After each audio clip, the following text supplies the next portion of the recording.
बिस्मिल्लाहिर्रहमानिर्रहीम। अस्सलाम वालेकुम माय डियर स्टूडेंट, उम्मीद है आप खैरियत से होंगे। आज का जो हमारा टॉपिक है स्टूडेंट, वो है इम्पोर्टेंस ऑफ कार्बन। ये हमारा लेक्चर नंबर 3 है और हम इम्पोर्टेंस ऑफ कार्बन जो है ये 2 लेक्चर के अंदर डिस्कस करेंगे। ठीक है, एक लेक्चर आज इसका होगा, एक इसके बाद होगा स्टूडेंट। तो इम्पोर्टेंस ऑफ कार्बन में जो है आप कह लें कि पहले हमें ऑर्गेनिक कंपाउंड की डेफिनेशन को देखना है। ठीक है, फिर इसकी जो प्रॉपर्टी हैं कि कार्बन जो है वो कोवेलेंट बॉन्ड बना सकता है, सिंगल बना सकता है, डबल बना सकता है, ट्रिपल कोवेलेंट बॉन्ड बना सकता है। ठीक है, जिसकी वजह से आप कह लें कि 2 किस्म की बॉन्ड है स्टूडेंट, जिसमें आयनिक बॉन्ड होता है या कोवेलेंट बॉन्ड, जो कि बहुत ही मजबूत बॉन्ड जो है वो कंसिडर किए जाते हैं। और स्टूडेंट अगर इस टॉपिक की आज समरी बयान की जाए तो इसमें हम टेट्रावैलेंसी को जो है कार्बन की वैलेंसी जो है वो 4 होती है, उसको हम डिस्कस करेंगे। और इसके अलावा स्टूडेंट जो है टेट्रावैलेंसी के अलावा जो है टेट्रावैलेंसी की वजह से जो इसमें स्टेबिलिटी आती है, यानी कि स्टेबल कंपाउंड बनाता है, जिसकी वजह से कार्बन इस काबिल होता है कि वो आगे जो है वो मुख्तलिफ किस्म के स्ट्रक्चर जो है वो सेल के बना सकता है। फिर इसके अलावा एक इसकी जो आप कह लें कि जो हम डिस्कस करेंगे आज, कैटिनेशन को डिस्कस करेंगे। जो वो एलिमेंट की लॉन्ग चेन बनाने की सलाहियत होती है उसको कैटिनेशन कहा जाता है, और ये सबसे जो बेहतर सलाहियत है स्टूडेंट ये कार्बन के अंदर पाई जाती है, और इसकी वजह से आप कह लें कि वैरायटी ऑफ कंपाउंड जो है वो ये बना सकती है, और वेरी लॉन्ग चेन।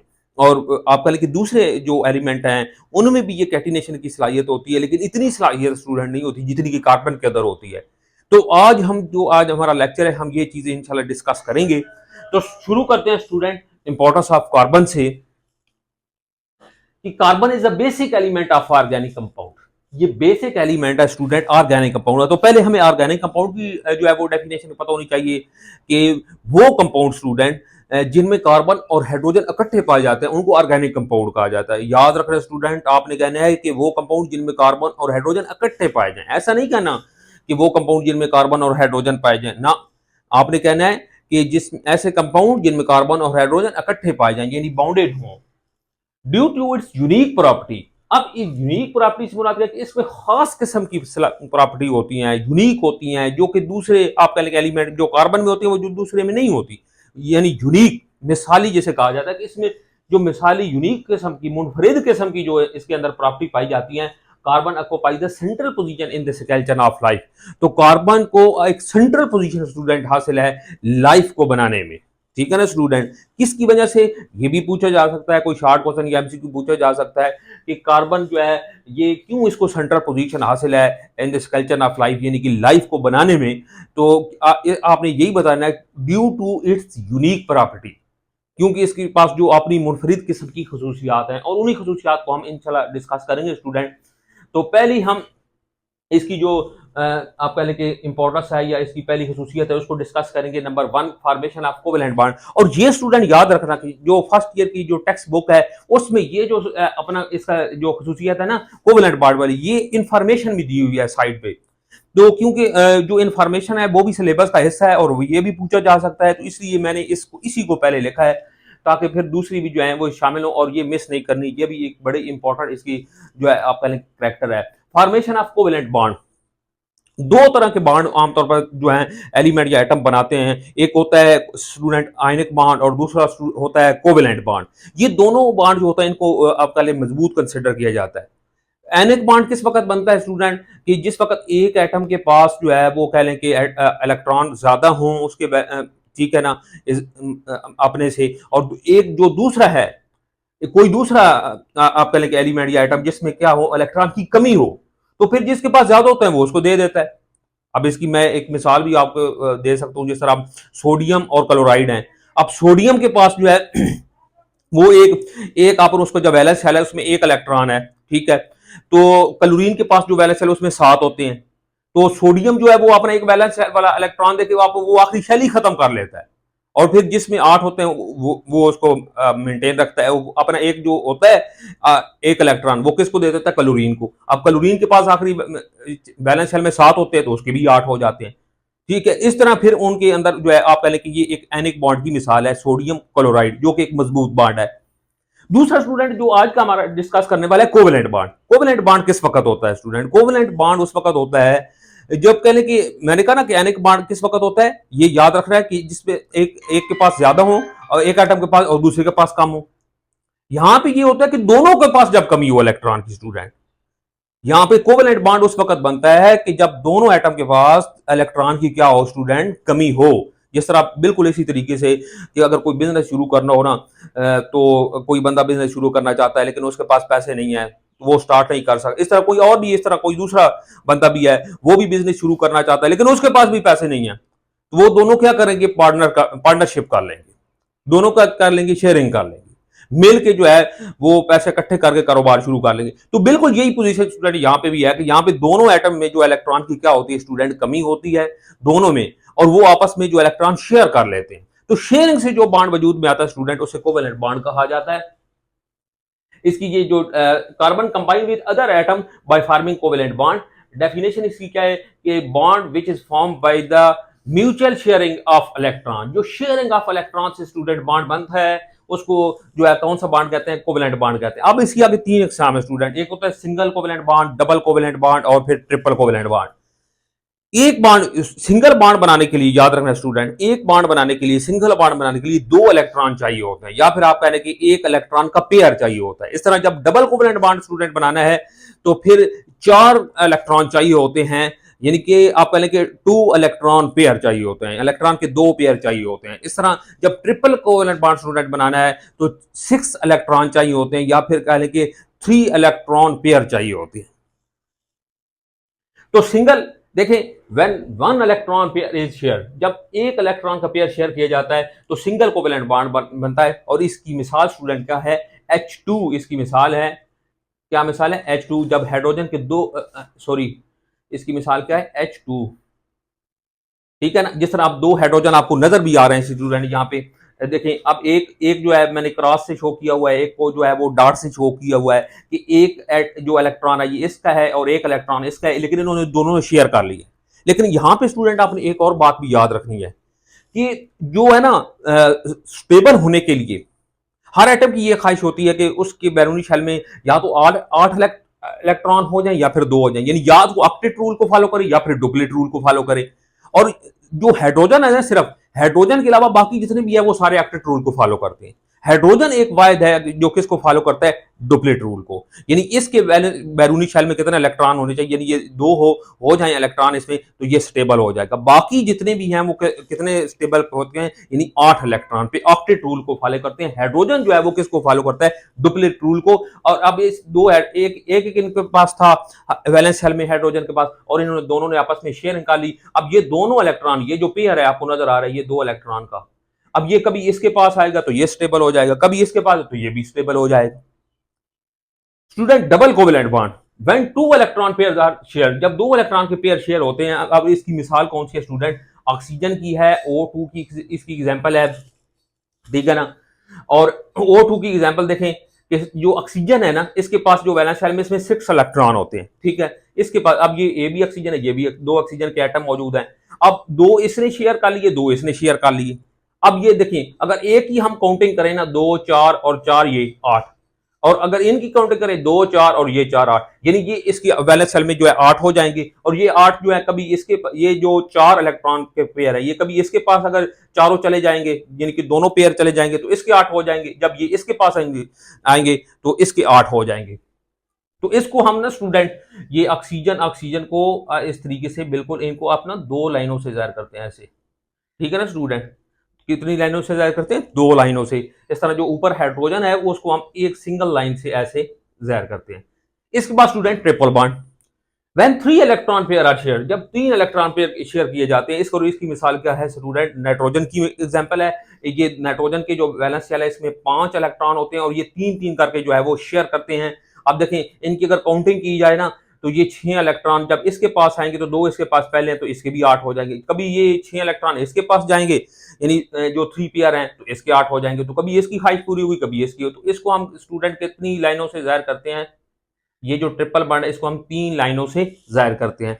तो ये इस तरीके से जो कार्बन है ना, ये कोवेलेंट बॉन्ड बनाता है और इससे जो है इस तरह आप कह लें कि मजबूत बॉन्ड बनता है और मुख्तलिफ किस्म के आगे जो है वो कंपाउंड बनते हैं जो कि आगे ऑर्गेनिज्म की जो सेल की जो है स्ट्रक्चर बनाने में अहम रोल किरदार अदा करते हैं।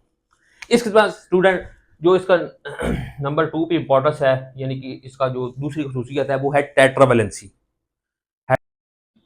टेट्रावैलेंसी ये हेडिंग है जी कि पहले मैं ये आपको स्टूडेंट बता दूं कि टेट्रावैलेंसी से क्या मुराद है कि जिनकी वो एलिमेंट या वो एटम जिनके वैलेंस शेल में स्टूडेंट 4 इलेक्ट्रॉन की कमी हो तो उसे कहा जाता है कि ये टेट्रावैलेंट है।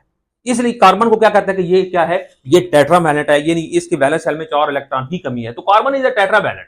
टेट्रा का मतलब स्टूडेंट क्या होता है 4। It can react with many other non element forming a covalent bonds. ठीक है, ये काफी एलिमेंट के साथ जो है रिएक्ट करता है और कोवेलेंट बॉन्ड बनाता है। When a carbon atom combines with 4 atom और रेडिकल, यानी 4 एटम के साथ या फिर रेडिकल के साथ। अब एटम का तो आपको पता है स्टूडेंट, तो रेडिकल स्टूडेंट क्या होता है? रेडिकल वो होता है जिसके आप कह लें कि वैलेंस शेल में ना कोई एक एक्स इलेक्ट्रॉन हो जो अनपेयर हो। जिस तरह आप क्लोरीन, ठीक है ना, आप क्लोरीन के वैलेंस शेल में होते हैं 7 इलेक्ट्रॉन, यानी 3 तो जो है वो पेयर शक्ल में और एक क्या है अनपेयर, तो इसको हम कहते हैं कि ये रेडिकल है। तो ये बिल्कुल इसी तरीके से स्टूडेंट, यानी ये जो कार्बन है ये अगर अदर 4 एटम के साथ मिल सकता है या फिर रेडिकल के साथ। रेडिकल मैंने आपको बता दिया जिसके वैलेंस शेल में सिंगल इलेक्ट्रॉन हो। The 4 bonds are arrange symmetrically, और 4 बॉन्ड बनाता है एक सिमेट्रिकली, हमांगी से। सिमेट्रिकली का मतलब होता है उर्दू में हमांगी से या एक तरतीब से, इन अ टेट्राहेड्रॉन। और फिर ये क्या बना देता है स्टूडेंट? टेट्राहेड्रॉन स्ट्रक्चर बना देता है। टेट्रा का मतलब स्टूडेंट होता है 4 और हेड्रॉन का मतलब स्टूडेंट होता है कॉर्नर, यानी 4 कॉर्नर वाली ये बना देता है। And result to give a stable configuration, और एक इसका रिजल्ट क्या होता है कि एक स्टेबल कन्फिग्रेशन, यानी कि कन्फिग्रेशन का मतलब होता है शेप या स्ट्रक्चर। एक जो स्ट्रक्चर आपको मिलती है वो बड़ी स्टेबल मिलती है। जिस तरीके से मैं आपको ये मिसाल देता हूँ, ये आपको शायद नजर आ रहा होगा, ये देखिए कार्बन है, तो ये बिल्कुल इसकी ये शक्ल बनेगी, यानी 4 ये अगर ये हाइड्रोजन के साथ ये बॉन्ड बनाती है, कितने के साथ? 4 हाइड्रोजन के साथ ये इस तरीके से बॉन्ड बनाती है, तो ये देखे ना टेट्राहेड्रॉन बन गई है इसकी शक्ल। टेट्रा का मतलब 4 और हेड्रोन का मतलब स्टूडेंट क्या होता है? कॉर्नर। तो 4 कॉर्नर वाली, और इससे फिर रिजल्ट क्या है स्टूडेंट कि स्टेबल कन्फिग्रेशन, एक स्टेबल बिल्कुल कन्फिग्रेशन बन गई। जिस तरीके से मैं आपको एग्जांपल दूं कि जिस तरह कोई चेयर है या कोई टेबल है, अगर उसकी 4 लेग्स है ना तो वो काफी स्टेबल होता है। ठीक है, अगर उसकी 5 तो वो उससे भी ज्यादा, अगर 5 एक और लेग बना दे तो वो उससे भी ज्यादा स्टेबल हो जाएगा। इस तरह अगर 4 के बजाय हम उसकी जो लेग्स हैं चेयर की या टेबल की अगर 3 कर दें तो वो क्या हो जाएगा? उससे कम स्टेबल, यानी अनस्टेबल हो जाएगा। अगर 2 कर दें और ज्यादा कम स्टेबल, 1 कर दें और ज्यादा अनस्टेबल। बिल्कुल इसी तरीके से मैं अगर मिसाल दूं कि जिस तरह एक बहुत बड़ा हॉल बना होता है तो उसके नीचे पिलर होते हैं स्टूडेंट। अब वो पिलर अगर अच्छे यानी कि ज्यादा तादाद में पिलर है तो वो इतना ही ज्यादा जो हाल है उसका जो है वो इतना ज्यादा वो क्या होगा? स्टेबल होगा। अगर नीचे पिलर कम करते जाए तो वो इतना ही क्या होता जाएगा? अनस्टेबल होता जाएगा। तो बिल्कुल इसी तरीके से आप देखें कि ये जो टेट्राहेड्रॉन स्ट्रक्चर बनती है, इससे एक स्टेबल जो है स्ट्रक्चर बनती है। और फिर स्टेबल स्ट्रक्चर का रिजल्ट स्टूडेंट क्या होता है, ताकि फिर कार्बन को इसी तरह बिल्कुल मौका मिलता है कि आगे ये जो सेल की स्ट्रक्चर बनाए। अब जो आगे सेल की ये स्ट्रक्चर बनाएगा कार्बन, वो भी क्या होगी? स्टेबल बनेगी। तो ये है इसकी स्टेबल इंपॉर्टेंस। इसकी आगे स्टूडेंट, यानी ये जो टेट्रावैलेंसी है ना, इसकी इंपॉर्टेंस क्या है कि the stability associated with tetravalency of carbon atom. ये स्टेबिलिटी जो है ना, याद रखिए, ये किसके साथ एसोसिएट हो रही है? टेट्रावैलेंसी के साथ। यानी कि ये 4 जो है इसकी टेट्रावैलेंसी है, इसके 4 ये मुख्तलिफ एटम के साथ ये बॉन्ड बना सकती है। Make it favourable element for the synthesis of complicated cellular structure. और ये टेट्रावैलेंसी ये इसको इस काबिल बनाती है कि ये स्टूडेंट कॉम्प्लिकेटेड एक स्ट्रक्चर बना सकती है। और ये हम ऑलरेडी पहले चैप्टर में डिस्कस कर चुके हैं स्टूडेंट कि जितनी स्ट्रक्चर कॉम्प्लिकेटेड होती जाए इतनी उसकी फंक्शनैलिटी जो है वो बढ़ती जाती है। यानी जो फंक्शनैलिटी होती है ये किसके साथ रिलेट कर रही होती है? कॉम्प्लिकेशन के साथ। जितनी ज्यादा कोई स्ट्रक्चर पेचीदा होगी, कॉम्प्लेक्स होगी, इतनी ज्यादा उसमें फंक्शन परफॉर्म करने की भी सलाहियत ज्यादा होगी। जिस तरह मैंने आपको एग्जांपल भी दी थी कि ब्रेन जो है इंसान का, ये सबसे कॉम्प्लेक्स है और इसमें जो सलाहियत है वो भी सबसे ज्यादा है। इसके बाद स्टूडेंट नंबर 3, अब ये 2 हेडिंग आपने बनानी है, जो मर्जी लिख लें, या तो इसको कैटिनेशन लिख सकते हैं या स्टूडेंट इसको कार्बन कार्बन कॉम्बिनेशन लिख सकते हैं। याद रखें जो कैटिनेशन होती है ना स्टूडेंट, ये एक लॉन्ग कोई भी एलिमेंट जो लॉन्ग चेन उसकी बनाने की सलाहियत होती है कि वो लॉन्ग चेन कंपाउंड बना सकता है, उसको कैटिनेशन कहा जाता है। और इस तरह जब कार्बन जो एक इस तरह कार्बन में ये जो सलाहियत है कैटिनेशन की, ये सबसे ज्यादा। और भी जो इसके ग्रुप में मौजूद हैं दूसरे, उनमें भी कैटिनेशन की सलाहियत है, लेकिन उनमें इतनी ज्यादा मजबूत चेन नहीं बनाते जितने कि ये कार्बन बनाता है। तो कैटिनेशन कह लें या फिर इसको कार्बन कार्बन कॉम्बिनेशन कह लें। ये कैटिनेशन की मैंने डेफिनेशन भी लिख दी है स्टूडेंट, इसको भी आपने ये पहले ही लिख देना है कि linking of the atom of the same element to form the long chain. जब एक जैसे एलिमेंट जो है एटम एटम कौन सा atom of the same element, यानी एक ही एलिमेंट के जब एटम मिलते हैं और लॉन्ग चेन बनाते हैं उसको कैटिनेशन कहते हैं। और फिर उसके बाद आप ये लिखें कि carbon atom can combine mutually, यानी एक दूसरे के साथ मिलकर and form a stable structure, और एक स्टेबल स्ट्रक्चर बना देते हैं। बी स्ट्रक्चर में भी अनब्रांच हो सकती है, ब्रांच हो सकती है, या फिर रिंग हो सकती है। ठीक है ना, ये मैंने ये अनब्रांच ये एग्जांपल एक लिखी हुई है, 6 कार्बन वाली एक एग्जांपल स्टूडेंट लिखी हुई है। आप देख सकते हैं कि ये 6 कार्बन है, और ये जो स्ट्रक्चर स्टूडेंट आपने बनानी है ना, तो ये बात आपने अच्छे तरीके से याद रखनी है कि हर कार्बन की जो है वो 4 वैलेंसी जो है वो फिल होनी चाहिए। अगर कार्बन के साथ एक बॉन्ड बना हुआ है ना, तो फिर 3 हाइड्रोजन उसके साथ लगाने हैं। अगर 2 बॉन्ड बने हुए तो 2 हाइड्रोजन लगाने हैं, अगर 3 बॉन्ड बने हुए तो फिर 1 हाइड्रोजन लगाना है, अगर 4 बॉन्ड बने हुए तो फिर हाइड्रोजन लगाने की उसके साथ जरूरत ही नहीं है। अब ये देख सकते हैं कि बिल्कुल इसी तरीके से आप 6 कार्बन इस तरह लाइन में लिख लें। ठीक है ना, यहां पे आपको मैं लिख भी देता हूं, ये देखें, 1 कार्बन, 2 कार्बन, 3 कार्बन, 4 कार्बन और 5 और फिर 6। अब ये 6 कार्बन लिखी गई हैं। अब इन 6 कार्बन के साथ हमने हाइड्रोजन लगा देने। अब देखें क्या बात, इसके साथ क्योंकि इस कार्बन के साथ एक लाइन लगी हुई है, एक बॉन्ड भरा हुआ है, तो इसके साथ हम कितने और 3 हाइड्रोजन इस तरीके से लगा देंगे। ये लें जी। अब इसके साथ कार्बन कार्बन ये इधर भी एक बॉन्ड बना हुआ है, एक बॉन्ड इधर बना हुआ है, तो इसके साथ स्टूडेंट कितने हाइड्रोजन लगेंगे? 2 लगेंगे। अब इसके साथ कितने लगेंगे? इसके साथ भी 2 लगेंगे। इसके साथ कितने लगेंगे? इसके साथ भी 2 लगेंगे स्टूडेंट। इसके साथ कितने लगेंगे? इसके साथ भी 2 लगेंगे। और इसके साथ स्टूडेंट कितने लगेंगे? 3 लगेंगे। तो इस तरह इसका 4 वैलेंसी जो है वो फिल करनी होती है। ये मैंने दोबारा आपको बना दिया कि ये कोई मुश्किल नहीं है, आप बिल्कुल सीधी कार्बन में लिख लें स्टूडेंट चेन बना के, और फिर हाइड्रोजन जो है वो उसकी फिल करते जाएंगे जितनी उसकी रिक्वायर है, यानी 4 वैलेंसी कार्बन की आपने फिल करनी है। दूसरे नंबर पे आप ये देखिए, एक ब्रांच है। अब ये है, ये भी 6 कार्बन है, ये भी 6 कार्बन ब्रांच, क्योंकि ये ब्रांच भी बना लेती है। अब देखिए यहाँ पे ये 2 जो है, 1 2 3 और 4, 4 कार्बन सीधी लाइन में लगी हुई है, और ये 5 भी ये कर लें और छठी ये कर लें, और 1 2 जो है वो आपका 2 जो है वो ऊपर नीचे इसके लग गई है। ठीक है ना, तो अब इसकी आप देखें स्टूडेंट कि ये ब्रांच हो गई है। अब इसकी वैलेंसी देख लें स्टूडेंट, इस कार्बन की वैलेंसी आप देख लें, इसके साथ कोई हाइड्रोजन लगाने की जरूरत नहीं है, क्योंकि चारों बॉन्ड इसके साथ बने हुए हैं। इसके साथ जो है वो 3 लगे हुए हैं, इसके साथ 2 लगे हुए हैं, इसके साथ 3 लगे हुए हैं, ये जो नीचे है इसके साथ भी 3 लगे हुए हैं, जो ऊपर है उसके साथ भी स्टूडेंट 3 लगे हुए हैं। तो अब बिल्कुल इस तरीके से, अब ये कोई मुश्किल नहीं है। आप 6 कार्बन है ना, तो 6 कार्बन वाली बनाना है, 4 आप सीधी लिख दें, 2 ब्रांच बना दें उसके साथ। ठीक है ना, तो वो क्या बन जाएगी स्टूडेंट कि वो उसकी 2 ब्रांच बन जाएगी, या बिल्कुल 5 बिल्कुल सीधी करके लिख रहे हैं, एक उसकी ब्रांच बना दे, तो ये भी क्या आएगा? ये भी ब्रांच चेन में आएगा। यानी ये क्या थी? स्ट्रेट चेन थी, अनब्रांच चेन थी, और ये क्या होगी? ब्रांच की एक जो है उसकी क्या कह लें कि जो ब्रांच बन गई है। अब देखें कि ये एक कार्बन नंबर 2 था, इस ऊपर लग गई है कार्बन है, और एक नीचे लग गई है, ये भी 6 कार्बन है। तो ये ब्रांच बनाना भी कोई मुश्किल नहीं है, इसको फिर आइसो भी बोलते हैं।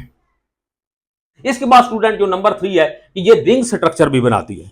अब ये रिंग आप देख सकते हैं, ये 6 कार्बन रिंग आपको नजर आ रहा है। ये कितने कार्बन है? 1 कार्बन है, 2, ठीक है, इसके बाद 3 4 और फिर 5 और 6। अब ये देख सकते हैं स्टूडेंट, और इनमें जो है देखें कि 3 अल्टरनेटिव डबल बॉन्ड मौजूद हैं। अल्टरनेटिव का मतलब स्टूडेंट क्या होता है? यके बाद दिगरे। अब ये देखिए यहां पे डबल बॉन्ड मौजूद है, फिर एक छोड़ के फिर डबल बॉन्ड मौजूद है, फिर एक सिंगल बॉन्ड है, फिर डबल, तो इसे कहते हैं अल्टरनेटिव। अब इनके साथ एक एक हाइड्रोजन लगेगा। कैसे? आप देखिए इस कार्बन को देखें तो 2 ये बॉन्ड आपको नजर आ रहा है, एक ये, तो एक ही हाइड्रोजन लगेगा। इस तरह हर के साथ एक एक ही लग रहा है, और उसकी 4। तो ख्याल आपने स्टूडेंट ये रखना होता है कि हर कार्बन की 4 वैलेंसी जो है फिल नहीं, क्योंकि यहां से इस चैप्टर में हमने आगे बहुत सारे स्ट्रक्चर बनाने हैं।